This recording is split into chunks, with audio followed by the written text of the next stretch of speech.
Welcome to Beyond the Business Card podcast. If you wait for the perfect time to set up your business, you ain't ever setting up a business. You set up a business when you can and when you're ready, not when the market's ready for you. Jump in, do it now.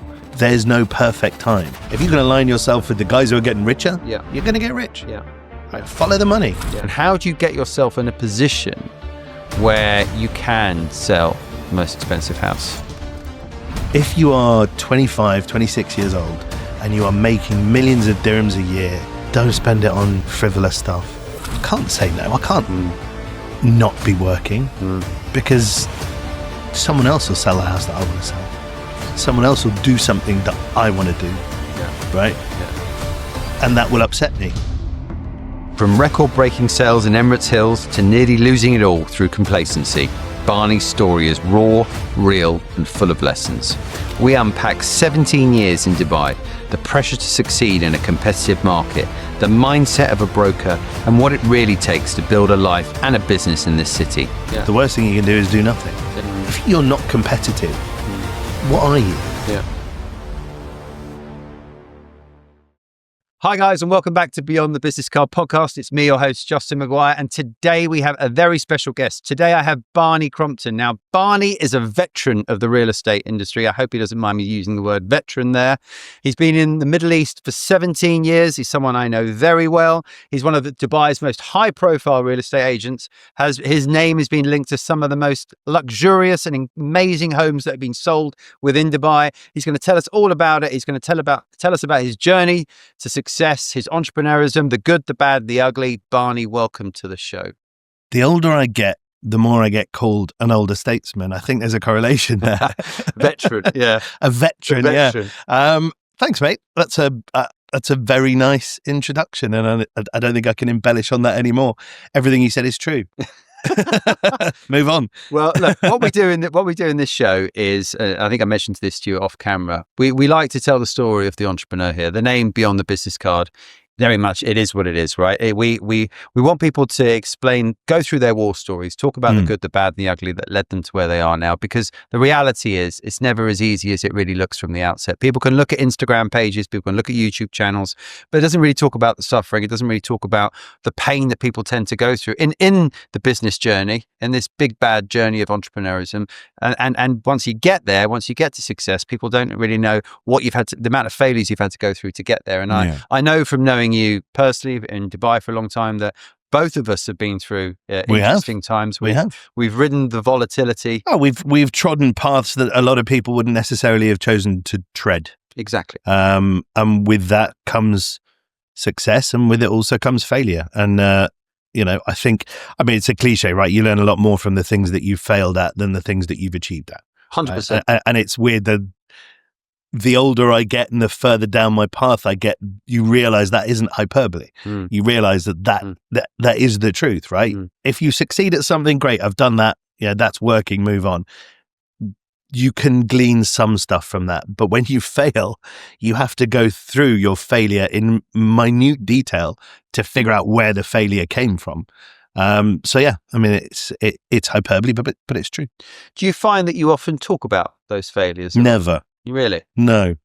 And I'm a little bit nervous as to how deep we're going to go into them today. Interesting. I think people, I don't really consider myself to be much of an entrepreneur. I have my shtick, as we spoke previously. I have a business with my business partner. And my mindset of entrepreneurs is somebody that likes to build a few businesses, have a different go at different things. I stay in my lane. Right. I stay in my lane. I'm good at selling houses. I appreciate that side of the business. And I have a business which I run in conjunction with my life, my professional life. So I appreciate you calling me an entrepreneur. I don't see myself as one, although I guess in the textbook fashion, I probably am one. Yeah. So yeah, I mean, thanks for calling me an entrepreneur. But you are. I'm good at selling houses, but I also, it makes me feel a bit uncomfortable when people say that to me. Yeah. Right. Yeah. I'm good at a few things, but it makes me feel a little bit uncomfortable when people say that to me. I don't know why. Okay. Fair enough. Do you come from a family of entrepreneurs? Yes. Very, very, very, very much so. Yes. Okay. Well, talk to us about that. So growing up, my brother and I, and with our parents, grew up in Portugal, in the Algarve. My dad set up a building company, built all the houses we lived in, built a few and sold a few. My mum sold timeshare back in the day. Yes. She was, this is what she tells me. She was the best timeshare saleswoman in Europe, or maybe the Algarve or somewhere. She was really good at selling real estate. Selling timeshare. And then, they opened a commercial laundrette. So they opened, because they saw that there was a need for, a laundrette for all of the hotels. Algarve, very, very popular hospitality destination. And, these hotels needed somewhere to do their laundry. So they set up that business. And then we came back to the UK. My mum trained to be a midwife, trained to be a therapist, set up a real estate empire. My dad set up a real estate empire, really sort of having watched my mum do it and decided that was a really good way of doing things, and jumped on the bandwagon. My sisters, I guess I can talk about them a little bit more now. I used to shy away from the fact. My little sister, I've always been massively proud of. She owned a company called The Organisers, who were, well, exactly as they say, right? Mm. They are a concierge company. So she doesn't have the business anymore, but had ridiculous people on her book. Really? There is a story, and I've never seen the proof of it, but that she worked for George Clooney. Wow. And she's done, and I know that she's done work for some very, very influential people. I'm not sure if I'm allowed to name drop them or not. Yeah. And then my middle sister nearly became the Prime Minister of England. My big sister, she's a different breed. Yeah, she has multiple companies, wicked smart. There isn't enough time for me to go through her resume. And then I've got that snot-faced brother of mine who I have the podcast Two Fat Brokers with, who has a real estate company in Abu Dhabi, which he owns. I have a stake in it. He's also got a sports educational company, and one other one which I can't remember what it is. So yeah, there's a lot of companies in our. There's a lot of companies, right? Yeah. It's in the blood. There's a lot. So I've thought about why we are all entrepreneurial, and I think it actually comes back to our childhood. Our parents, my mum always laughed. She said, "I parented you by benign neglect. I just left you alone and let you do what you needed to do, and I was always there in case the shit hit the fan." Yeah. Am I allowed to swear on here? Yeah, very much so. In case the shit hit the fan. So she was a safety net, and above that, go out, do your thing, do what you do, make your mistakes, learn that you will live by your mistakes, but don't be afraid to make decisions. Yeah. And I think that's it. I think that is what breeds an entrepreneurial mindset. If you're running around mollycoddling your children, making decisions for them, and if that decision doesn't go well, they're not learning anything from it. Yeah. And, being there behind them to catch them if they fall, for the smallest possible things, they'll never learn how to make decisions. They'll never learn to live and die by the decisions that they make, because they have never seen the repercussions or the glory of having a decision that you've made on your own, with your own mindset, with your own, drawing from your own experiences, flourish. Yeah. And there's no better feeling than that. Yeah. That's super interesting. And you mentioned, when you talked about growing up in Portugal, you just mentioned you and your brother, but were you all there? No. My mum, so my father is my father, my sisters are my half sisters. Okay, cool. So they decided to stay back in the UK, and my brother and I and my father and my mum moved to the Algarve. So there's lots of you. Yeah, there's a few. Yeah. And there's a few. I was thinking about getting a tattoo of our family tree, but it would just be too big. It would be too big. Your whole back. Yeah. There's some Irish blood in us somewhere, I'm sure of it. In fact, I know there is. Gotcha. So my dad was in a big family, right? So five boys and a sister. And he was the youngest, right?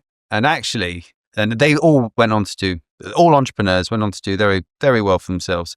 But him being the youngest, he really struggled with that. And now my dad was pretty successful in his own right, but he had this inferiority complex, actually.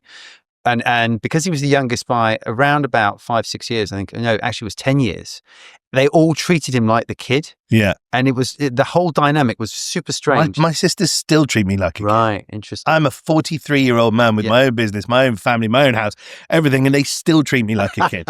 It's ridiculous.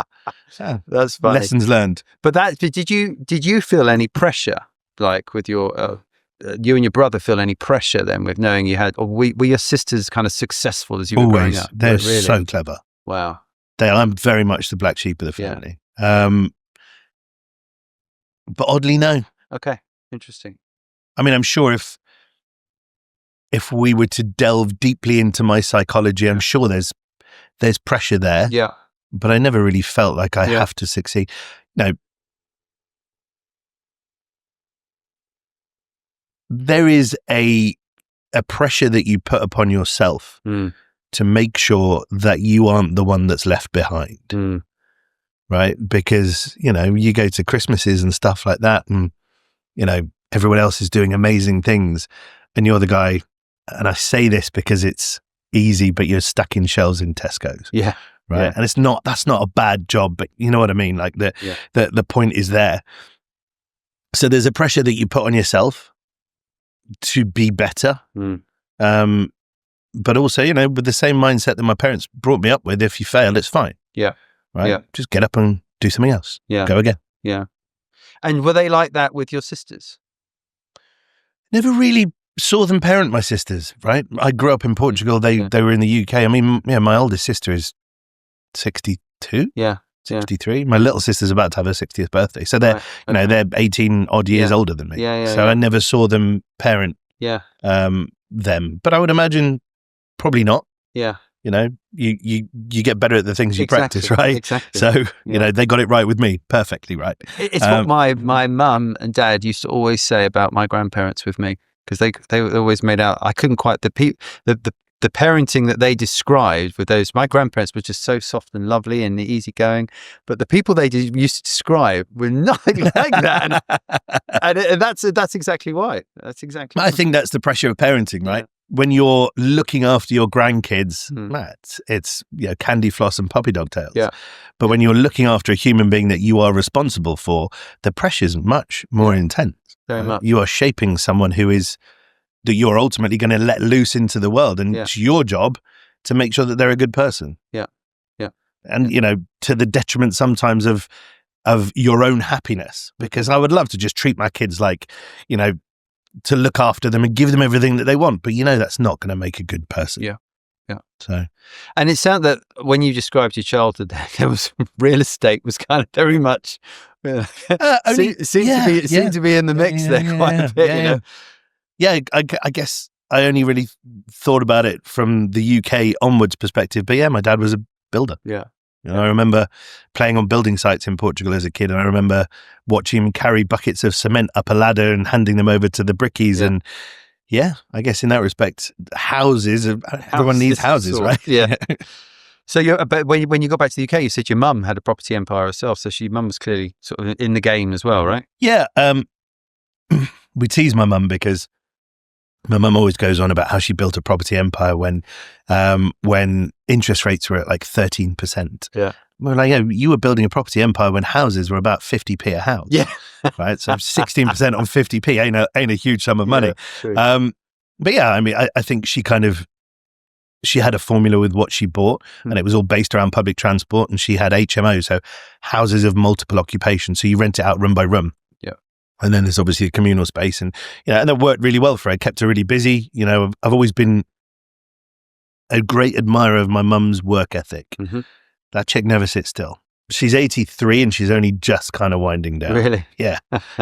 She's just given me back my house to manage, and she's 83, and I've had that house since I was 18. Wow. So I mean, I guess with the real estate side of things, it's always kind of been in my blood. Okay. It was my mum's idea that I became an estate agent. Yeah. Now I look back on it. Was it? Yeah.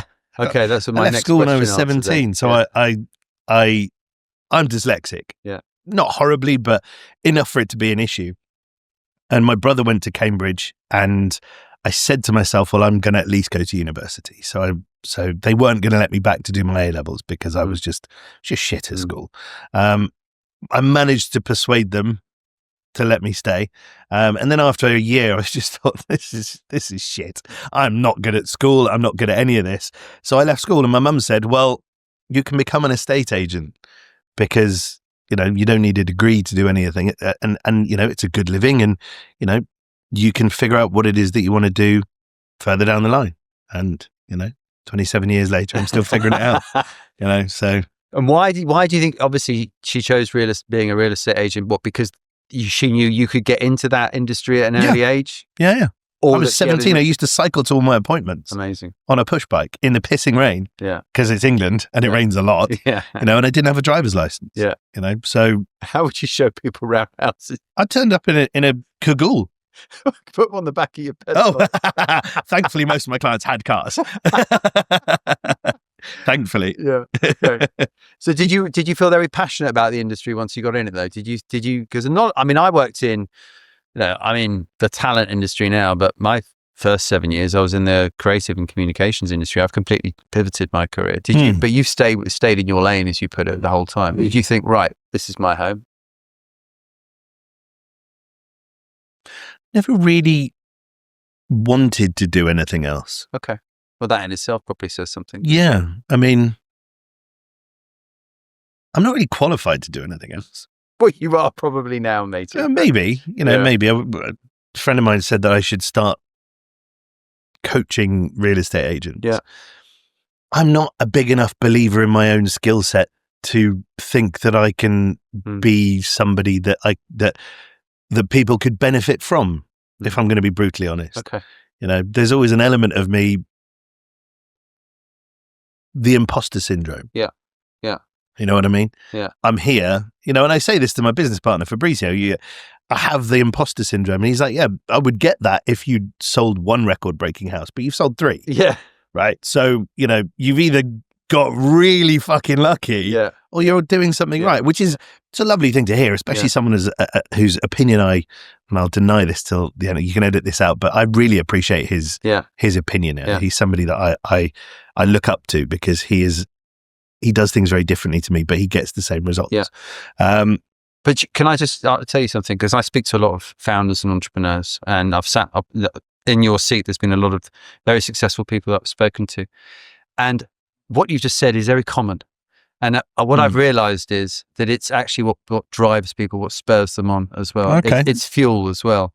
Because you feel that you've got that degree of imposter syndrome, you feel like everything could go tomorrow, like perhaps you're not quite worthy. And it seems to drive people forward. Yeah. And it's I think complacency is the devil in business often. Yeah. And if we have imposter syndrome, if we don't feel worthy, we've got to keep hustling. Well, interesting what you say about complacency, because complacency is what killed my first business. Right. So we still have Crompton Partners estate agents in Abu Dhabi. Yeah. I started Crompton Partners estate agents first before Abu Dhabi in Dubai. My brother then started Abu Dhabi, and I sold E128. I think it was E128, Emirates Hills, got myself a nice paycheck. I was like, right, I'm going out. My E128 is a big is a house in Emirates Hills, yeah. At the time, that was a record-breaking sale. And I said, right, I'm going out on my own. And rightly or wrongly, I pinched the GM of the company that I was working for at the time, who wasn't happy. Anyway, different story. And I set up an office. We recruited a load of staff. He was at the helm. And I thought, well, I've made it now. I can play golf. And I played golf, and I played golf, and I played golf, and I played golf. And I got down to a scratch handicap. Meanwhile, my business was failing, not miserably, but it was slowly grinding into nothingness. And that complacency was what basically was the death knell of Crompton Partners estate agents Dubai. Right. So let's join the dots then. So you've joined as a estate agent when you were 17, and where are you working? Chancellor's Estate Agents, Summertown, Oxford. Okay. and I had the back right desk because I wasn't allowed to be at the front because I was too young. Okay. 17. Okay. And how did you get on there? It like any 17-year-old would do in his first job. Made some bad decisions, sold a few houses. Was okay. Interestingly, the decision for me to stop working there was, as I said, I cycled my bike to appointments, and Tony Gibson was my manager, and he said, "Right, look, you can't keep doing this. You need to pass your driver's test." So I took my driver's test 9 times, failed 9, failed 8. Much to my boss's chagrin, right? He's like, "How can you fail a driving test so many times?" Turned out it was just as they were automating the driving test. So I'd passed the physical. It was the multiple choice. Yeah. Turns out I'd passed first time, but there was a glitch in the system. So they actually rebated me. But I nearly lost my job over it. So they rebated me all of the money that I'd paid, those 8 other times. But I nearly lost my job. And the point came where I had to buy a car. And I thought to myself, as an 18-year-old, do I want to do this for the rest of my life? Because buying a car is debt. And I will be paying that debt off, and I will hit the hamster wheel of life pretty hard, because debt makes debt. It's the way of life. You're thinking like that at 18. Wow. I'm very clever, Justin. Yeah. I've always been very clever. That is very smart. I mean, I just racked up as much debt as I could at 18. Oh no, I mean, I've had debt. Don't get me wrong. But point being, buy a car. You're in the rat race. You're on the hamster wheel, right? So and I just thought to myself, fuck this. I'm too young. I have too many good days ahead of me to be stuck behind a desk. And then I saw it as being stuck behind a desk, because English estate agency is very different to the UAE. So I thought, I jacked it in. I went traveling with my brother for 6 months. I became a classically trained cocktail barman. I did not know that. Yeah, not many people know that about me, because I just stick to that. I've been in real estate since I was 17, but there was a minor detour. I bet that comes in quite handy every now and then. Yeah, I've forgotten a lot of it, to be honest. I've forgotten a lot of it. So I helped set up a bar in Oxford, helped run it with my friend Magic, which is the perfect name for Magic. And we ran that for a while. Well, he ran it and I managed it, and helped some teachers in London go through the process of setting up a bar in London, which they ultimately didn't do. But that was fun 3 or 4 years. And then I was like, okay, the partying lifestyle, because that's what it is. When you're 19 to 22, 23, I'm just partying. Right? I have a job where I'm around people all the time. It's a party atmosphere. And after a while you think, okay, well, that was fun, but what do I do now? And so I decided to get back into a estate agency whilst I figure out what it is that I want to do. Yeah. And I worked for a company called Oliver James. Oliver James? Yeah, that didn't last very long. The transition from partying lifestyle to estate agency is not easy when all your mates are staying up till 3 a.m. and you're trying to be in bed by at least 1. Yeah. Very difficult. So that didn't last for very long. And then I got a job with Scott Fraser, which is a privately owned estate agency. Worked in a couple of their offices, and just... Are you getting any salary at these? Yeah. In the UK, you get salary. Okay. I figured out my first salary was £9,500. Wow. When I was 17. Wow. That in dirhams is 45,000 dirhams? Yeah. A year. For the year. A year. For the year. So, but my job in my life has always been about, you kill what you eat, or eat what you kill, right? I've never had a reliable salary, ever. Even when I was in bar work, it's shift work. You don't get the same paycheck every month. Anyway, Scott Fraser decided that I wasn't leaving my partying lifestyle behind quite enough. And so I moved to London, which is an error. Don't go to London if you want to stop partying, whatever you do. Yeah. So I was in London for FJ Lord for 2-3 years, and then moved to Dubai. Okay. The financial crash 2008. I moved here. Gotcha. And what led you? How did you go from FJ Lord to Dubai? What was the? Again, sounds like my life is governed by my mother, by the sounds of things, because all roads lead to mum. My mum and I were having a coffee because was probably a glass of wine, to be honest, because the estate agency or the real estate market in London was really struggling. Yeah. And she picked up a paper whilst we were having this glass of wine and went, Dubai's doing really well. Look, there's an article. Yeah. And then 2 weeks after that conversation, I flew to Dubai. Right. My girlfriend at the time, who's now my wife and the mother of my children, stayed in the Habtoor Hotel. She stayed in the pool. I schlepped my sweaty ass from one interview to another in the summer. Yeah. So I was baptism of very hot fire. Got home, went through all my job offers, picked a company called Milford. Don't remember them. Nope, nobody does. They made a lot of money, and then when the financial crisis hit, they folded up and went back to New Zealand. Okay. Yeah. So, and that from the glass of wine with my mum to moving here was about 6 weeks. Wow. August 2008 then.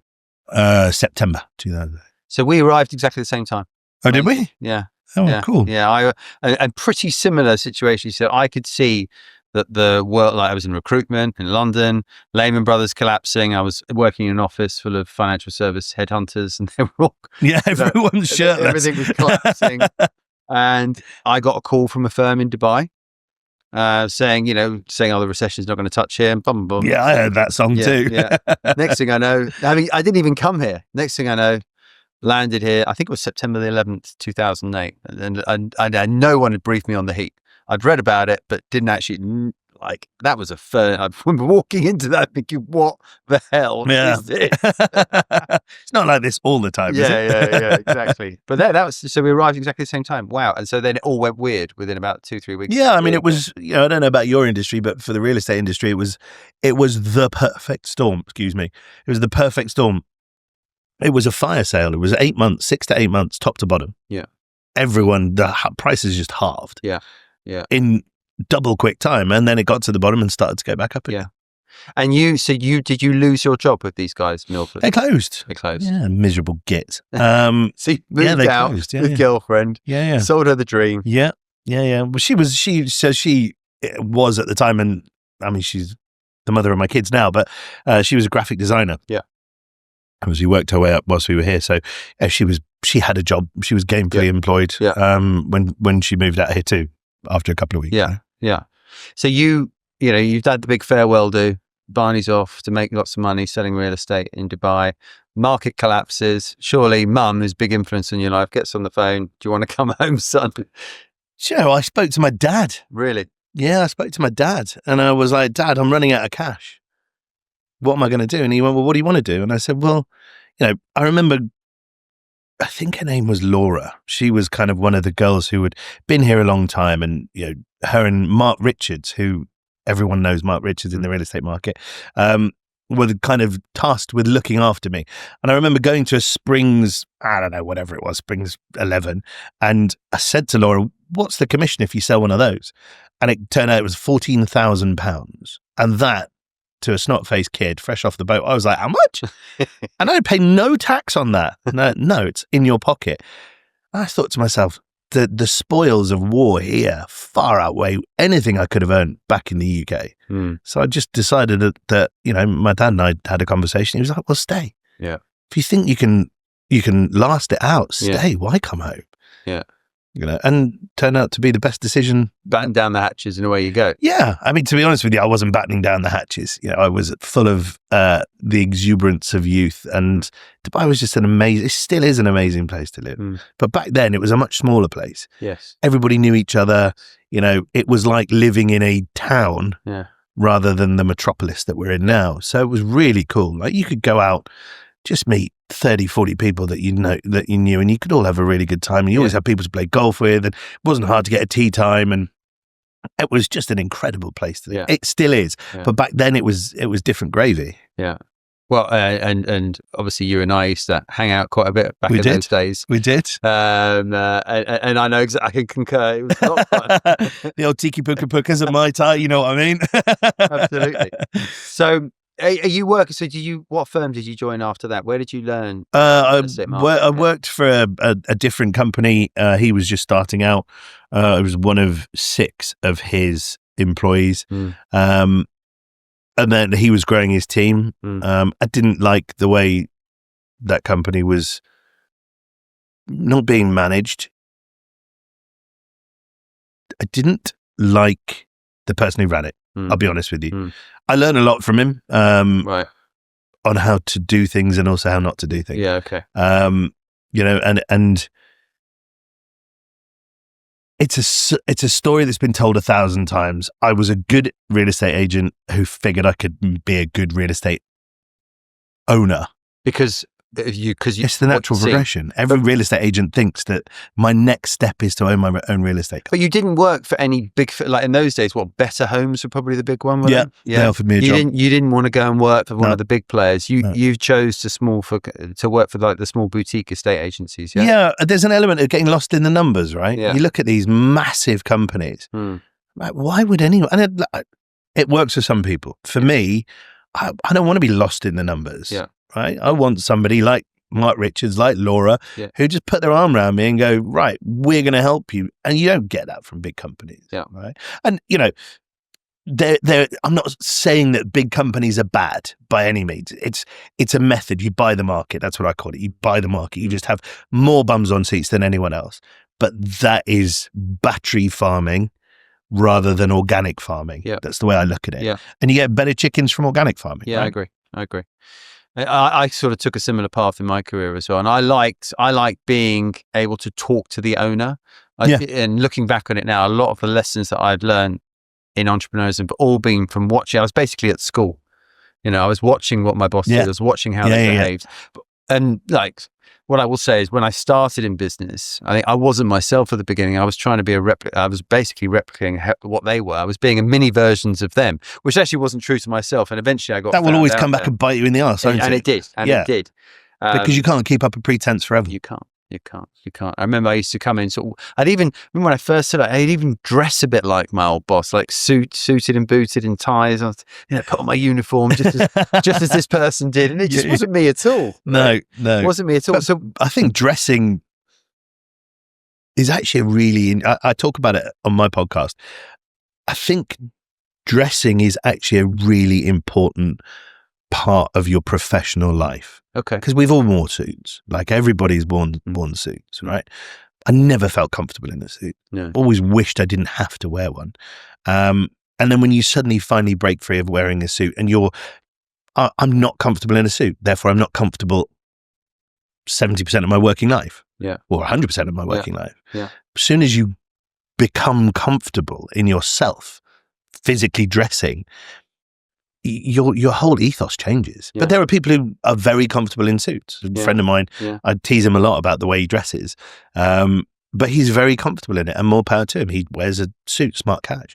But if you're uncomfortable in what you wear, that can't not carry through into your day-to-day life. And you are incredibly, your brand is very authentic. The way you put yourself forward online, the way you sit, like, I imagine the way you are with all your customers, be the wealthiest person or the poorest, but you're exactly the same person, which is great. I think a lot of people buy into that, right? But these are lessons again that we learn. We become a lot more comfortable in our own skin the older that we get, right? And so I'm intrigued. Is from this small firm that you work for, did you then go and set up Crompton Partners? Yeah. So job number 3 in Dubai is you going out on your own. Yeah. And how difficult is it to set up a real estate business in Dubai? Because then it was easy. Was it? I bought a trade license from some friends of mine at the time called Britannica. Okay. Got my fingers burnt a little bit. They had a 50,000 dirham fine that they didn't tell me about. So thanks, guys. So I had to clear that. Which I think they paid part of. Can't remember. It was a long time ago. Yeah. But, setting it up was easy. You literally just take my name, put it on that trade license, and away you go. And licensing, etc. was... Licensing, all of that. The odd thing is, right, as the owner of a real estate company back then, I didn't have to take a RERA exam. Wow. So I didn't take a RERA exam. I took 3 at my previous companies. Yeah. And then I became the owner of a company. And you took no exams. I took no exam. Wow. So... Luckily, I kept up to speed with it all because it's kind of important, but I never had to take an exam. Yeah. I'm the owner. Yeah. Surely I'm the guy who has to take an exam. Is that still the license you use today? No. So Eden is a whole new license. Okay, fine. So Britannica, nothing to do with me, became Crompton Partners estate agents, became Crompton Saltini. Yeah. And then we literally wound that business up. The bank account was closed yesterday, day before yesterday. Gotcha. So now we are Eden Realty, Right? not reality. Eden Realty. Eden Realty. I like reality though. So you've got Crompton, because I remember at one point, forgive me if I'm wrong, you had quite a lot of staff. 21. Wow. Which is small fry compared to Fan Properties. I've heard have just gone over 1,000 staff. Wow. Faraz is a great guy. Like I know Faraz. He is a hell of a businessman. For me, that's too much. So but that's quite a bold move, going from working for two companies to going and setting up on your own. But obviously you fancied yourself. You sold one big super real estate. It was the biggest one I'd sold. There was 52 million dirhams. Okay. And that was a record at the time. Yeah. And again, the exuberance of youth. I was cocky enough to think, okay, well, I mean, I've seen how he does it. Can't be that hard. Yeah. Turns out it was, I don't know how hard it was because I wasn't there. I was playing golf. So what year is this? I have no idea, mate. Would be 13 years ago. No. Okay. So the market's in pretty good 15 years. The market's in pretty good shape. Was it easy to shift houses? It was just before the market turned in 20. So I had it for 3 years. Yeah. So I think you're probably looking around 2011, 2012. Okay. So the market's picked up a lot from then. Since the market was the doing crash, all right. Yeah. People are coming back to Dubai. Is it a competitive landscape back then? Justin, I wish I could tell you. Yeah. Okay. But I'm just trying to think this because I set my business up in 2010. I talk about one of the reasons I did it was because I looked around and there wasn't a lot of competitors. So compared to when I looked at the UK, which was just the world did not need another recruitment business, let's be honest with you. In Dubai, everyone had gone, right? So there was a clear first mover advantage I had. And so this was after the financial crisis. Yeah, I mean, it's the perfect time to start. So that's when I jumped in. Is that how you felt, or it sounds like you just, you sold your? No, I mean, I guess it harks back to pushing yourself, because of wanting to keep up with your family. I guess. Yeah. Okay. I didn't want to work for the man. I've never really wanted to work for the man. I'd done that. Yeah. I wanted to see whether I could do something on my own. Okay.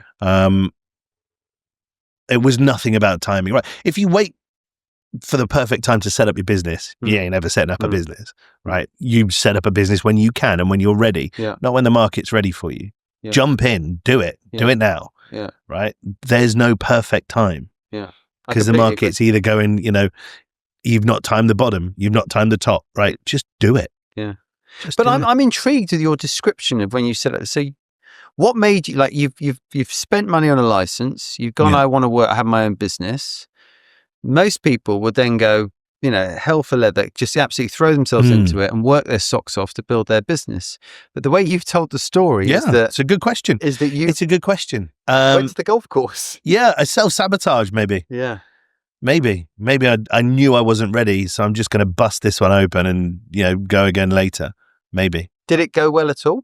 Yeah, we had a good first year. Okay. I mean, a lot of it was also down to the fact that the market started to turn in 2013. So what we'd done, we had built a sales-only team. You say we?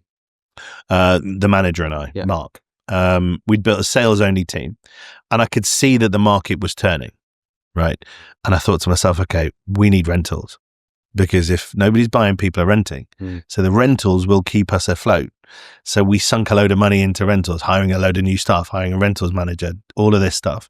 And I just did it a bit too late. So I emptied the coffers into something that just didn't take off, and there was nothing else to keep it open in terms of, lean months, nothing in the back. Yeah. So that's what happened there. Rentals is cash flow. Look, I mean, people need places to live, right? If you're not buying, you're renting. It's, the markets, they marry each other out. Yeah. Yeah. Okay. So the market's hit, things have crashed. You've stopped playing golf now. Reality's bitten. Is that right? Yeah. Yeah. What happens now? I just tucked my tail between my legs. Right. Shared an office with her. So my PRO at the time, I spoke to him and was like, look, I'm cutting my numbers down. I don't need this office. We let the office go. We got down to about 5 staff.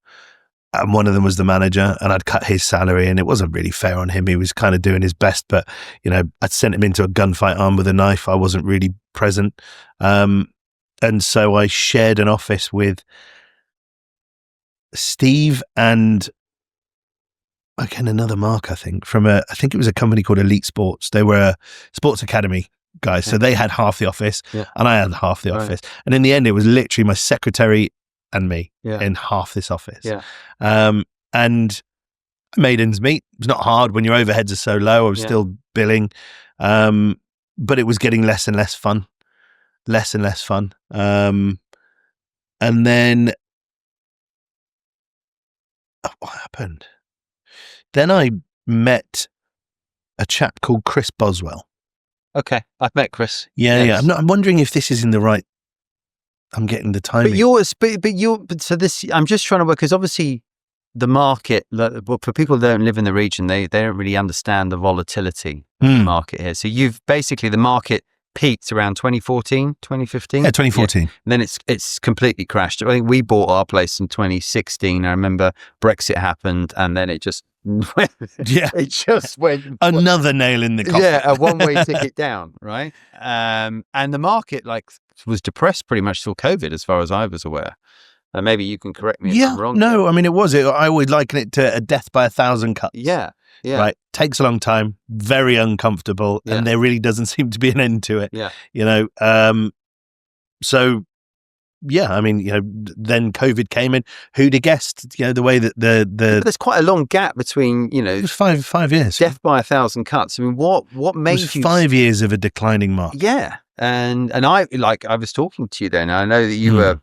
What made you stick it out? What made you continue to have faith? Because I am very competitive. Okay. As much as I like to pretend I'm not, I'm quietly competitive. I'm not going to sit there and scream and shout at you that I'm better than you, and I'll do this better than you, but I never want to lose. Yeah.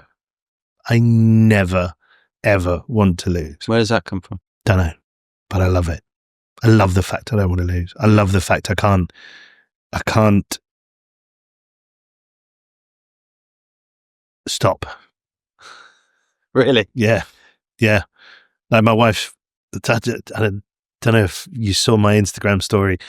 I went to the Maldives with my wife, and I left my phone at home on the kitchen table. And Gemma she said to me later, she was like, I was so fucking happy because you were going to be mine for 4 or 5 days. No phone, no distraction. Yeah. And Gemma ended up just ordering a Korean box. So I waited outside the airport for the Korean box to bring my phone because I can't turn off for 4 days. Yeah. I can't turn off for 4 hours. Really? Like I was in the movies last night and I was on my phone. I can't say no. I can't not be working because someone else will sell a house that I want to sell. Someone else will do something that I want to do. Yeah. Right? Yeah. And that will upset me. I see all of these guys making records and doing things, and I'm happy for them. I am. Do I wish it was me? Of course. What did I do? What did they do that I'm not doing? Right? It's just gnaws away in the back of your head. How did they do that? How did they meet that buyer? How did they meet that seller? How did they close that deal? Just gnaws away at me. So in that time when you shrunk your business, there were people doing well, were they? There's always someone doing better than you. And Chris was that person? No, so I'm trying to get my timeline right. So I joined forces. So Fabrizio, my current business partner, was running a business. He wasn't getting paid. The guy who owned the company was using the agent's commission and his commission to pay bills and things like that. And so I just said to him, look, you're not having fun. I'm not having fun. I've got a lot of respect for you. Let's join forces. I'm on my own. You could be on your own. His twin brother came and we created Crompton Saltini. Got you. And at the same time, or honestly, I'm getting the timelines wrong, and Chris will hate me for this because he's very good with dates. I also joined forces with Chris, and Chris was in the UK. Still had a lot of fingers in pies here, and he was like, Barney, I'm looking for somebody. He had a record sale as well. Yeah, right? He sold the most expensive house on the Palm, that record. I mean, that was, he sold something for double triple where the market was at the time. Okay. It was a hell of a house. Yeah. A hell of a house. Yeah. And how much was that? I think it was around 160 to 180 million. I'm not sure. Wow. I'm not sure. My memory for numbers isn't very good. So yeah, it was kind of a combination of this perfect storm, because Chris, is a mate of mine. He was in the UK. He still had a lot of guys trying to sell their houses here. And he and I, we had, what do you call it? Symbiosis. So he gave me his listings and I worked on them here. So I got the buyers and I closed the deals, and then I sent, his commission home. And I also joined forces with Fabrizio and his twin brother, Fabio. And so it all just started to build, from these 2-3 relationships, you begin to build a foundation. You built an engine. You start to build an engine. Very good analogy. Did you put this together? Did you? Not really. I mean, I think it would be hubris if I said it was all down to me. Okay. It was my idea that Fabrizio came and joined me. And he brought Fabio. And Chris and I were mates, and it was just, I need someone I can trust in Dubai to do this with. And, we chose each other, I suppose. Serious survival instincts, though, that you pulled in there. Look, like I say, I struggle with compliments, if I'm going to be honest with you. I just think it was, right place, right time. My wife always says to me, and I think it's a Jack Nicklaus quote, the more I practice, the luckier I get. Yeah. Right? Yeah. So it's just a question of, you manufacture your own luck. I say that to everyone else apart from myself. Yeah. Right. But the interesting thing you did as well, which I haven't spoken about, which I'm going to flag there, and it's something I see with quite a few people who've been successful. It's actually what I've done with my business is you niched out. You were the Emirates Hills guy, right? Yeah. I remember back in so you put yourself in a position where you were a premium product for like they were, you only sold high value properties, right? In Emirates as an Hills. individual. Yeah. As my personal brand. That was your brand. That was my personal brand. Yeah. You were very clear in the early days that was your brand, that was going to be your patch. That was where you were going to go. Well, it goes back to specializing, right? Yeah. When I first got here, I specialized in Victory Heights. Yeah. That was all I did. Yeah. If somebody if one of my buyers decided I don't want Victory Heights, I want to go over here, I gave it to one of my colleagues. Yeah. Right. And you'd get a referral. But what were the average prices of the houses? Oh, mate, good question. I mean, there's no such thing as an average price. No, I'm talking about, to put it in context for people though, that you went for the luxury end of the market quite quickly, right? Rather than go for perhaps the high churn, the Springs or other areas which are kind of low.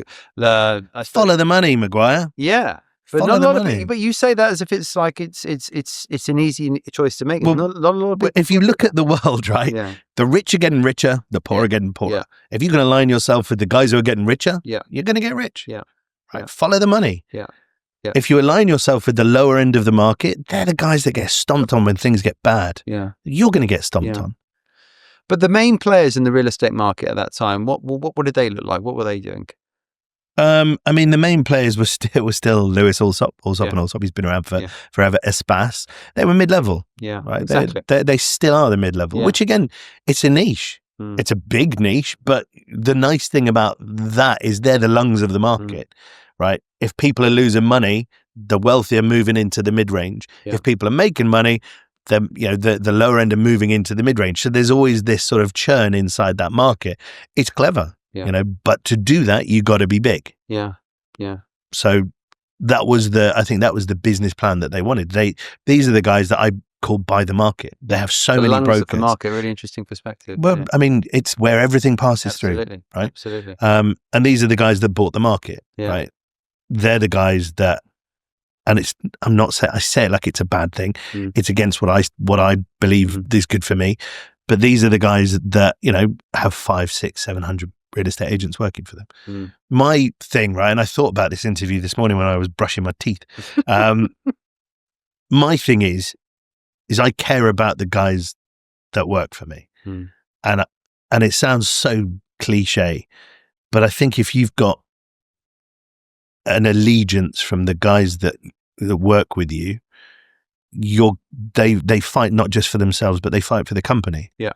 Right. And I can't have that relationship with 1,000 people. Yeah. I can't have that relationship with 30 people. Yeah. We have 9 brokers. and I think the world of all of them. And I like to think, I don't know necessarily whether they would, but if they ever had any problems, they come to me, or they come to Fabrizio, because we're not so busy that we can't look after our staff. Yeah. Right. And I think in a market where brokers are a commodity that can just be burned. Yeah. Right. And there are companies out here that they bring them in, they burn them, they get rid of them. You need someone to be a safe haven, right? Yeah. You need somewhere where somebody's going to look after you. This is a hard industry. If you're going in to a hard industry in a hard company, you're destined for failure. How did you feel then when you let go of those 20 people in your first business? It was a necessary evil at the time. I've changed a lot. Yeah. Did you learn a lot from that experience then? Yeah. I learned that a lot of real estate agents are just like, all right, fine, I'll go and get another job somewhere else. It was as simple as that, was it? Yeah. I mean, I didn't get what I was expecting, but then what was I expecting? Yeah. I was letting people go from a company that I wasn't really part of, so, what allegiance had I built from them? Yeah. I'm pretty sure now if I let go of one of my staff, I like to think they'd be sad, because we build a culture. Yeah. We go for Friday drinks. We all kind of meet up at the same place. If you're not doing viewings, we don't really go to the office. We go to the address Montgomery, right? And that's where we go. And we buy them lunch. If they're here, we pay for their food. It's a hard industry. It's cutthroat. It's competitive. Yeah. You need to be a safe haven, a port in a storm, where if there's an issue, you can come, whether it's personal or professional. The reason they work for us, for me and Fabrizio, is that we're here to help them. Otherwise, go work for someone else. But if you're trying to close a deal, close a transaction, you got nearly 40 years of real estate experience between me and him. Yeah. We know how to help you close your deal. Yeah. Whereas I think in a lot of the bigger companies, all right, well, you burnt that one, move on to the next one. What did you learn from it? Yeah. But I can teach them. And that's what gravitated you towards small companies yourself in your early days as well.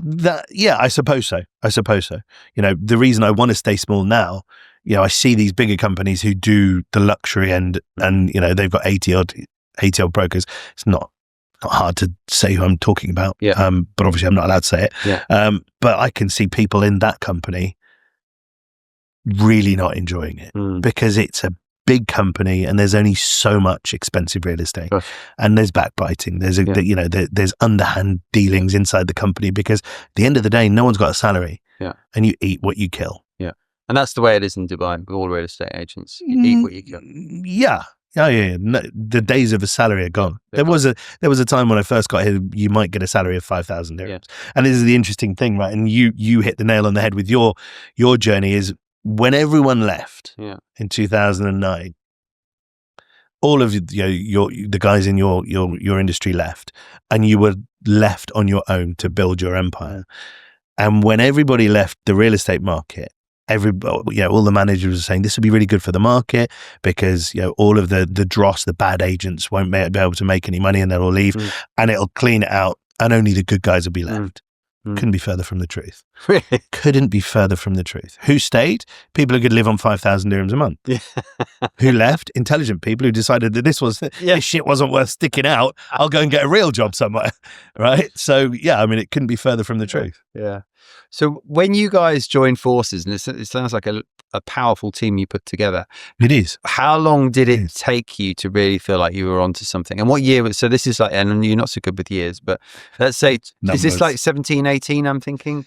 So we start with Crompton Saltini was 7 years ago. Yeah. Eden was a year and a half ago because there was a transition. Okay. So Fabrizio and Fabio's no longer with us. He's not dead. Fabrizio, Fabio. That's quite confusing. Yeah. Chris Boswell was a partner for a while. Yeah. He decided that he would rather be on his own, which is fine. He's done very well on his own. Fabio decided, I think, that real estate wasn't for him a couple of months ago, 8 months ago. Yeah. So it's really just Fabrizio and I.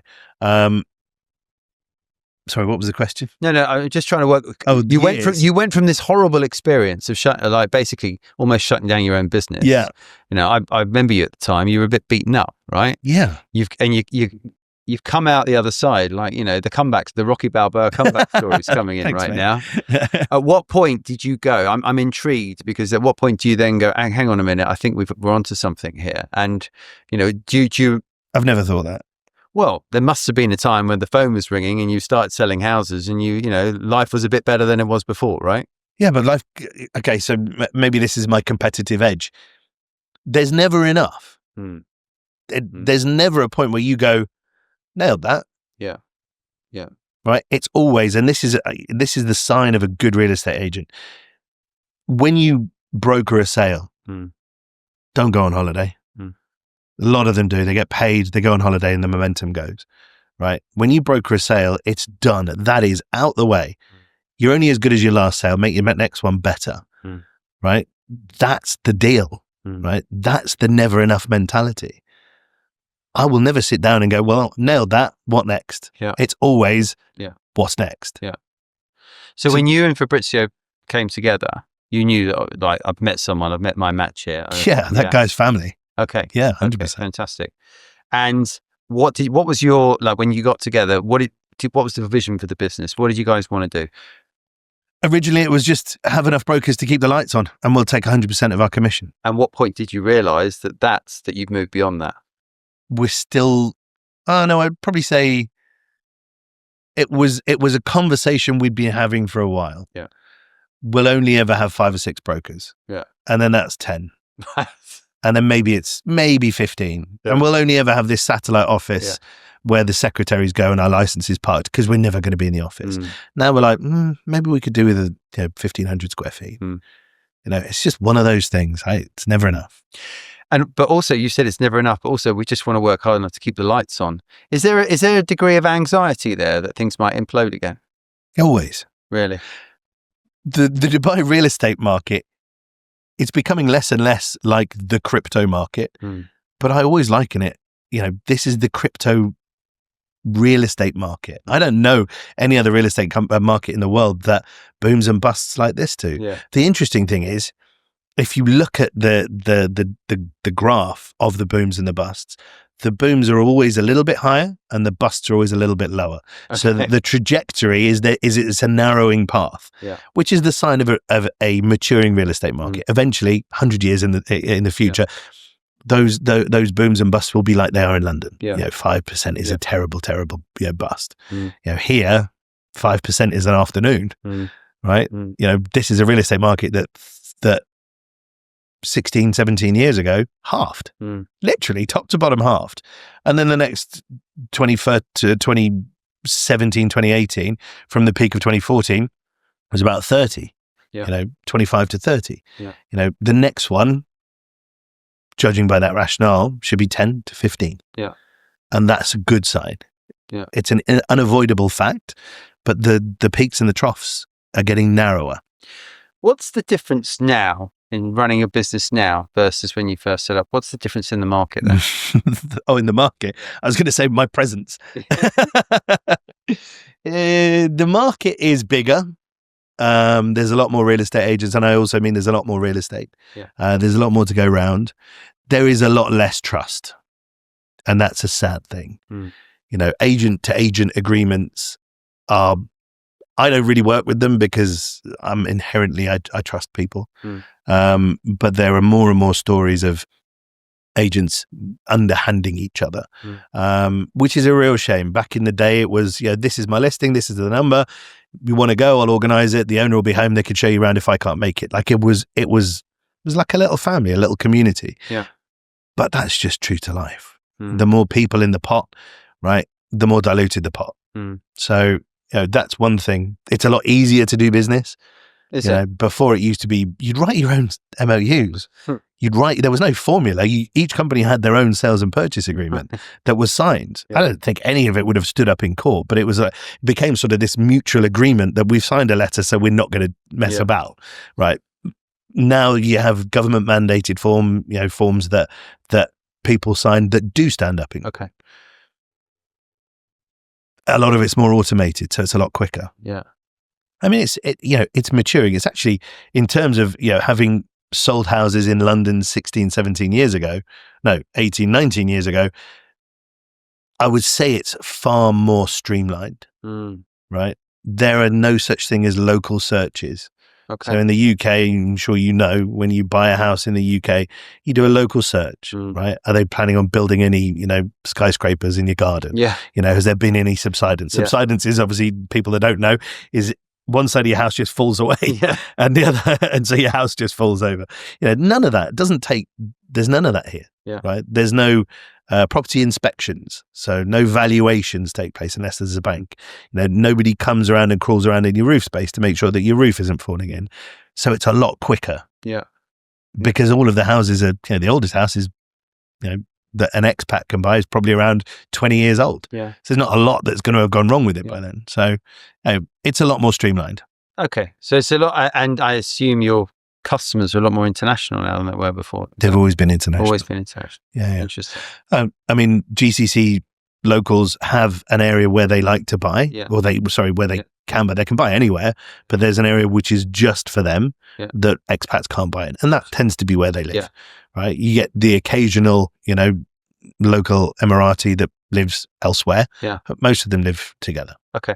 It's human nature, right? We all want to live with people like us. Yeah. No, it was a bit of a loaded question because there's a couple of things I want to say. First of all, you're a lot more humble about your growth than I expected, actually, which is very interesting. And the second thing I want to say is because the reason I asked you about international clients is because I know that what made you separate, what I saw, what made you different to other businesses out here is you seem to cotton on to technology and marketing yourself pretty early on. Yeah. Right? Used to start popping up on Instagram, start doing videos around house. These are things I hadn't seen before in Dubai. In fact, it was a bit of a joke out here. If you wanted to buy a house, you had you go online and you basically see a picture of someone else's house there. It wasn't even that house, or just a real poor quality photo. And you started doing things a little bit different. What made you move into that realm? What made you sort of bring a degree of innovation there? And the reason I was asking about international clients, I was wondering if it was because you wanted to showcase Dubai to people that weren't here. Was that one of the reasons why? I'm intrigued to know why you hopped on the social bandwagon the way you did and why you used visuals the way you did. I think it's an individual that you buy into to help you buy a house. Because the house is the house, right? And it's also not a real estate company that will sell a house. It's your broker. And if people can get to know the broker, it adds a level of credence to what you're bringing to the table. So, I've got clients who have contacted me through social media and gone, I've seen a lot of people on social media, but you seem to be a normal person. Normal person. They don't know what I'm like at the weekend. And I guess that was kind of it, right? You cut out all of the noise, and it's an opportunity for someone to go, I either like that guy or I don't like that guy.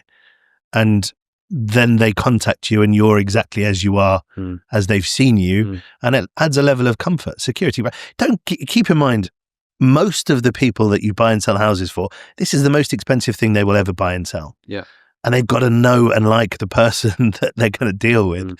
You've got to be able to put their mind at rest. You've got to be able to understand what type of person it is that you're entrusting with your sale and purchase. So that was kind of it, and I go back to, we had this conversation, Spencer Lodge. I make no bones about it. I was on my knees, right? I was very close to leaving Dubai because it wasn't fun. Dubai is a great place to live when you have money and you have means. It's a really uncomfortable place. I guess anywhere is the same when you're struggling. And I saw Spencer Lodge and he invited me to one of his seminars. And I thought, okay, I'll go. And at that seminar, he was extolling the virtues of social media. And I thought to myself, okay, I'll give it a go. And I guess I kind of ran with it. I don't know why. This is about 2018. Yeah. Yeah. There wasn't many people doing Instagram videos in the back then. No, and please don't ever go back and look at the foolishly put them on YouTube. They were bad, but you start somewhere. Yeah. And again, this is something that he said. He's like, they'll be bad. Yeah. But you got to start somewhere. Yeah. And it's the same with everything, right? And you didn't mind being bad. you can't just be good at everything the first time you try. Yeah. Right? You can't. Yeah. Unless you're really lucky, or you've got. Let's say if someone came into doing real estate videos now, and they had all the money in the world, you can go to the podcast. You can, and you have natural charisma. Maybe you've got lucky, but everybody has to start somewhere. Yeah. Sure, you weren't great at recruitment and talent hunting, but I didn't mind being. But you grow. My skin's. I've got a slight lizard skin. I don't really mind what people say about me, and I think that it comes. I don't know why. I've always been like that. But also, I think it comes with age and experience as well. Yeah. As long as you know who you are, doesn't matter what the saying goes. Your opinion of me is none of my business. Yeah. Right. It's none of my business. I can't change the way you feel about me. And I'm not going to try because that's your problem, not mine. No, as a kid, you care. You care what people think about you. But when you realize that you cannot be all things to all men, you just get on with being you. Yeah. And what gives you the confidence to do that? To do what? Be me? Yeah. Quite like me. I'm all right. But was it coming through the back of your business failure, do you think?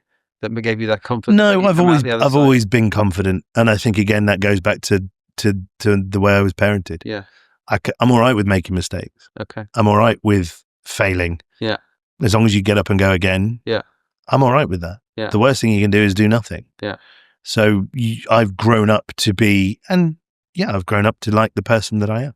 The competitive part is your brother competitive with you? We're brothers. Yeah. We've always been competitive. I guess part of being the youngest, your brother's always better than you and you always want to beat him. Yeah. And I guess you have that. If you don't have an older brother, you have it with your dad. Yeah. Right. And I guess my competitive nature was nurtured. I think being competitive is an amazing thing. My son he dwarfs me in his competitive. Really? Unbelievable. Like it's frightening sometimes, but I love it. Yeah. I need to tone it down a little bit with him because it's quite scary sometimes, but I love it. Right. That competitive streak is what will guide you and push you and make you better. If you're not competitive, what are you? Yeah. What makes you want to be better than the next person? Okay. One of the great things about being a human being is we have an innate strive to be better. It's in all of us. If you can just find it, but it's what's driven us forward as a species, right? I don't think you find many ants in an ant's nest who want to be the queen. But you find billions of people who want to be better. And a lot of people though that don't. A lot of people that are very happy coasting along. Yeah, my friend, Rich. Yeah, he's happy with his life. Yeah, doesn't want the next. Well, I think he probably does want a promotion now, but he doesn't want to own the company. He's happy with what he's got, and I applaud him for that. I mean, if you find peace and tranquility, good for you. Yeah, good for you. Mashallah. So look, anyone. When I did the intro here, I talked about the fact that you sold one of the most expensive homes in Dubai, and there's probably a lot of people that be watching this and listening to this who want to get into the real estate game, and they probably want to understand, how do you get yourself in a position where you can sell the most expensive house? Time. Right. So what? Earn your stripes. Okay, so talk us through that. What got you into that position, do you think? 27 years, man. Really? How does someone know about that? How does someone know about what? Yeah, I mean, just walk us through how you obviously you've gone through the business failure. You pulled together with Fabrizio. You've set up your your firm's getting a great reputation. But how can you? How did more people get to hear about you? How do you expand? Is it all word of mouth? Is it all? Okay, so tell us how it works. There's a couple of questions there. I'll go for the first one first, right? If someone wants to get into real estate and grow themselves to be to sell really high value real estate, you have to start from the bottom. There's no shortcut. So sales and closing transactions, I liken it to a muscle. Right? If you don't use that muscle gets flabby, it atrophies, it disappears. If you're closing frequently and with accuracy, your muscle becomes honed, right? You become a better closer. You become a better listener. You become better at finding what people need, right? But you can only do that by repetition. And as you repeat, rinse and repeat, you begin to get muscle memory. I'm full of analogies today, right? They're good. So that when the time comes, you know how to do it like the back of your hand. But if you try and skip that step, you try and lift 100 kilos without having learned to lift 50, you're going to get squished, right? So you can't skip a step. It's not possible. You might get lucky, but as a general rule of thumb, it's not possible. You need to go through the process. So that's my one word of advice. That's great advice. I think, you've got to earn your stripes. It's basically what you said there. And, it's an unfortunate and an unalienable fact that someone who has $100 million house to sell is not going to give it to a kid who's just started real estate. But there are some kids that I see selling very high value property right now in Dubai, and it looks, by all intents and purposes, to the outside eye, that they've just walked in, come in from the UK, and that's it, away they go. Do you want to name some names? Well, I've just... But it's true, right? There are. Yeah, look, I mean, there are anomalies to every rule. There are anomalies to every rule. It's not always going to be the same for everyone. But for the lion's share of people, that is the path you have to tread. Absolutely. Absolutely. There are some people who are born salesmen. There are some people who are born networkers. Yeah. And they'll be able to fast track themselves. But I can guarantee you they'd sold stuff before. Guarantee it. Okay. And so when your business started to grow and as you came into COVID, by the way, how was COVID for you as well? Fun. Was it? I mean, I don't know. That's probably a terrible thing to say. Really? Sat in my pool, listened to the Economist podcast. Yeah. We still worked. Did you? For the times that I think for me, COVID was about a month. As long as you wore masks and you were vaccinated, you could go out and do viewings, and people were out doing viewings. Didn't the market collapse? No, not really. Really? No, the COVID started the resurgence. Right. Because everybody who was locked in at home looked at Dubai like, what are those guys doing on the beach? How come they're in restaurants? How come they're moving around?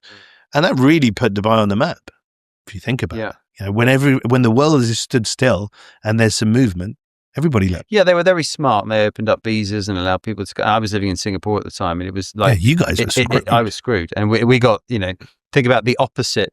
Dubai did the complete opposite to Singapore, and it attracted a lot of people in. But I know the valuations of properties during COVID collapsed, and there was all this talk at the time of the population shrinking by 10%, etc. So was there... Everyone was at home for a month, so I don't know. But there wasn't... Okay, so that was, as a market, that didn't scare you? No. Okay. Because for us, we never saw what you guys went through. No, but even in Dubai, I was reading that the population was going to shrink. A lot of people were leaving. But we weren't seeing it. Huh. Really? I always say, watch what people do, not what they say. Yeah, interesting. Right? Yeah. Watch what people do, not what they say. And if you look around and the population's still as it was, and the sentiment is still pretty good, that's the truth. Doesn't matter what you're reading. Okay. And the price of houses didn't change at all during COVID? They were on a decline anyway. Right. So, it was the fact that, and again, another analogy for you. If you're looking at a still pond and something surfaces, everything looks at that little movement. Yeah. Because everything else is not worth looking at. Yeah. And Dubai was that little movement in the pond, and everybody started looking. And everybody thought, Jesus, that place is cool. Wow. I'll go and have a look. Yeah. And then, credit to the rulers and everything that they've done. And I don't say that in a contrite way. They took an opportunity, and that small microcosm has changed the face of Dubai. Okay. So you saw the market springing into life straight after COVID, and you guys jumped on it then by the sounds of it. And walk us through that kind of journey of growth then that you've had since then. And it's led on to that big, the huge house that you sold. I've sold a couple of big houses. You have. I mean, what's to say? The market starts to peak. When you've been around and you've done good things and you ask for business, you'll get business, right? When you've done bad things and you ask for business, you'll get nothing. Yeah. Right. So as long as you act with integrity and you act in the best interests of your client, they're happy to refer you people. And we aren't one of these big companies with bottomless pits of marketing, and it's not how we do it. You know, we've always been tight knit, right? So we ask for business from the clients that we've dealt with, and they are 9 times out of 10 more than happy to do it. Yeah. And so you start to get the phone calls. Oh, so and so's given me your number. I'm looking at, you know, buying this or selling that. You know, oh, so and so, I've seen you on YouTube. I've seen you on Instagram. Really, you can still get that? Yeah, Fantastic. Some fella came up to me in Dubai Hills Golf Club the other day and shook my hand. Just said, "I've seen you on the internet. It's nice to meet you." That is hugely embarrassing for me. Hugely. Really? It's weird, right? I'm quite comfortable on camera. Yeah. I'm not a particularly comfortable person in situations like that. Yeah. I just looked at him and I was like, "That's really kind of you. Thanks for coming up and saying hi." You know, and I learned that from someone else I talked to. Yeah. But inside, I just want to. You were dying. I was dying. But it was really lovely of him, because I'm not brave enough to do something like that. Yeah. I'm not brave enough to see someone and go, "Oh, fuck, I've seen you somewhere before. I want to go and say hi." Like I'm the leave that guy alone guy. Yeah. I'm like, just, you know, but so I applaud that guy for being brave enough. But I quite like that. I get people see me in Waitrose and ask me if I can find them a new job. really, there you go, mate. You're working. Like anything that you're doing right now is totally working. What always cracks me up is the conversations. Like I've got 3 kids, and they clearly they just disappear and go in 3 different directions. Normally at the free samples, I'm like, what the hell? And this person wants to have a chat with me about their brothers, sisters, or uncle, or whatever, who needs a new job. It's not the right time. But mate, you're obviously doing amazing things. Yeah. Amazing things. Yeah. You know, you went through your hard times too. Yeah, absolutely. And I guess we're both testament to the fact that you stick it out. If you can stick it out. Yeah. Right. Yeah. Sticking out isn't for everyone. Yeah. But if you are brave enough and are in a position where you can, I always say stick it out. You've got that resilience that's built it, and that's you put that down to your parents a lot, do you? 100%. Yeah. We are the byproduct of our parents. And it's the way you were brought up. That if you fail, if you make a mistake, it doesn't matter. We're still here. I made a lot of bad mistakes when I was growing up. You know, my partying lifestyle was prolific. Yeah. You know, and my mum and my dad could see it. And I speak to my mum about it now, and she was like, "Yeah, there was a while where I was worried about you. Yeah. But I had to let you do it." You know, and thankfully, because of all of the suck it and see situations I'd been in before because of my parents, I was clever enough to go, okay, well, that's enough. Yeah. Right. Yeah. So, well, apart from maybe going out too many times, which I went out a lot, as you know, as well. I had quite a good reputation for going out. I don't think I'd change any of that though, because I think it's not at all. And I had a bloody great time. Yeah. But is there anything you would do differently when you look back on your career now? Is there anything in hindsight you go, oh? I'm sure there is. I've probably pushed it to the back of my mind, but I'm sure there is. Fair enough. Let me think. Yes. Yeah. I would have been there for Crompton Partners estate agent. 100%. Yeah. I'm a really good golfer, but it probably wasn't worth the trade. Maybe do you play as much now? No, I don't. Like people say a round of golf is 4.5 hours, but it's get there, it's get to the range, it's a couple of beers afterwards. Like it's a 7-hour stint, really. Yeah. And that's a long time to take out. But golf is very good for networking. Yeah. Like very good. Yeah. And there's a lot of golfers here. There's a lot of guys that I want to play golf with, and we've played golf together, and it's very good. Want to sell and buy houses? Yeah. There you go. Yeah. One thing I've noticed about you as well is you're not just focused on the UAE market now. I've noticed that you're doing stuff international markets. As well. I'm fortunate enough to now be able to go where my clients want me. Right. Okay. My first foray was actually to the Caribbean. Was it? Yeah. So some clients at the time, I don't know if you ever heard of an island called Mustique. Yeah, of course. Okay, so there was a guy called Lord Glenn Connor, who founded Mustique. Yeah. But he used to live in St. Lucia. Yeah. And he had this beautiful house between the Grand Piton and the Petit Piton, which are these two peaks, and underneath it is this beautiful beach. And he died, and he left his estate to his man Friday.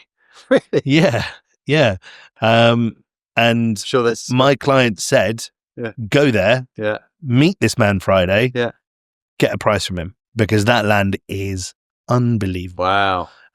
So they chucked me on a plane, flew me out there, stayed in this lovely hotel, and proceeded to try and find Mr. Man Friday, which is not easy. This guy doesn't have a mobile phone. Yeah. He was a man Friday. Like, he literally barefoot, like, just ran around the island. And I finally found somebody who knew him, and said, yeah, no, he's in the neighboring island at a cockfight. He'll be back on Tuesday.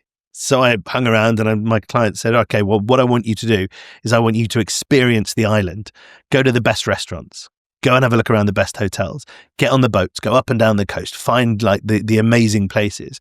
So I spent 2 days going around St. Lucia, spending someone else's money, which is amazing. And then I finally I met this guy, and I never thought I would meet this guy. He was the Scarlet Pimpernel. He was so hard to find. And I met him on the island, on the piece of land, and he was driving a beat up old Suzuki Vitara, pissed out of his nut. And he was like, right, get in. And I was thinking to myself, I'm not going anywhere with you in that car. Anyway, stupidly, I got in with him, and off we set down this hill. Rocks everywhere, palm trees. Yeah, it was beautiful, but it was terrifying. Got to the bottom, walked around, and I was like, you know why I've been sent here? What's the price? And he was, island guy. We'll talk about the price later. Don't ever, actually. We'll talk about the price later. Edit that out. And we sat and just had a chat, got to know each other, and then he bust out the rum. I was not drinking. And then drove back up the hill and proceeded to get the car stuck on a rock. So we both climbed out and walked back up the hill. And then my clients turned around to me and said, look, there's just been too much press about this scenario, because the family of Lord Glenconner were now trying to get this piece of land back off Man Friday, and was in a very public court case. And they were like, that's too much for us. We're not interested. So fly back. So I did. That was my first foray into international real estate. Wow.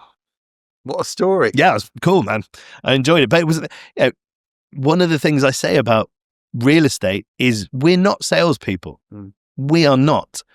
We listen, we find, we negotiate. We don't sell. I mean, you bought loads of houses in your time. Have you ever been into a house and gone, no, I don't like it, and then the guy sells it to you and you buy it? No. Yeah. That's not what we do. The guy comes and meets you, listens to what you want, and goes and finds it for you. Yeah. That's what we do. Yeah. And then we negotiate. That's where our skill set is. Anyone can find a house. Yeah. So this was the ultimate test of my finding. Yeah. And since then, what? It's been London, New York, all around the world, I guess. London and LA. That's Amazing. kind of, they're the places that I've sold real estate in, but we get requirements all over the place, but I have to go there. So a lot of people are like, oh, okay. And I'm like, well, that's going to cost you, because I'm going to need flights. I'm going to need accommodation. I'm going to need, spending money whilst I'm there. I'm not doing this for free. And a lot of people are like, okay, well, we were just sort of interested to see if you could find me something. I'm like, I can, but it's not free. Yeah. Okay, fine. There's a small percentage that will do that. But there is. Yeah, I'm sure there is. I'm sure. And, it's a jolly at the end of the day. Yeah. If you're doing it on your own, it's a jolly. If you're doing it on someone else's dime, that's work. Yeah. Right. And it isn't time to go and sit on a pier and have ice cream. It is work. It is, when I go to London, I've been a few times, and I look at my step count and I'm doing like 40, 50,000 steps a day. It's so tiring, but that's your job. Yeah. Yeah. If we have a chat now in 2 years' time, where do you see the business? I'll be retired. No. You won't retire. I can't. That's not you. I won't be retired. My wife spends far too much money. Where will I be? I actually think it will look quite different, if I'm going to be honest with you. Okay. There are changes afoot in our company which will change our landscape. I can't go into it too much because they're not ironed out. But yeah, there'll be things that change, which ultimately will be difficult, but will be for the benefit of the company. And but I'll still be here. I'll still be. You plan on staying in Dubai then? Saying, show me somewhere better to live. Yeah. And I would consider it. I wouldn't even move. Yeah. I would consider it. Okay. This is home. I've been here 17 years. Yeah. My kids are here. My business is here. My houses are here. The UK is kind of home number 2 because my family are there. But this is home. There's nowhere better in the world right now to live than Dubai. And that's not, it's not me pitching anyone anything. Come and have a look. One of my friends, Aretha, she has Aretha Art Advisory. So she's curated a lot of my collection. God, that sounded wanky. She's bought some art for me. Yeah. And she came here and she was blown away. She fully expecting to not like this at all. So she came for the Art Dubai Fair, brought out, an artist, did exceptionally well, but loves Dubai. And was like, I would definitely come out here on holiday and I would definitely consider moving here. And that she's a convert because she was not expecting to like it here. Yeah. There's nowhere better than Dubai. Literally, globally, there's nowhere better than here. And I will hang my hat on that state. Except for July and August. I'm not a fan. Dubai doesn't exist in July. Yeah. Everybody leaves. So, I'm intrigued. You obviously invest in art. Is there anything else that you've used? What would you recommend? Got some real estate, gold, silver, bonds. Yeah. You got to diversify, right? Yeah. The artwork is sort of a guilty pleasure. Okay. But you've got to divert. Especially, I genuinely think we are heading for some rocky times. Yes. And if you've got all your eggs in one basket, this is my thing with real estate agents that buy real estate. But if the real estate market goes down, you lose your income from your real estate, devalues. You lose your income from your real estate job. Your rents diminish. You are literally invested solely in real estate. Real estate is a great investment, just not all in the same country. Yeah. Right. And, passive income is so important. And I mean, this is a song I've sung many, many times. If you are 25, 26 years old and you are making millions of dirhams a year, don't spend it on frivolous stuff.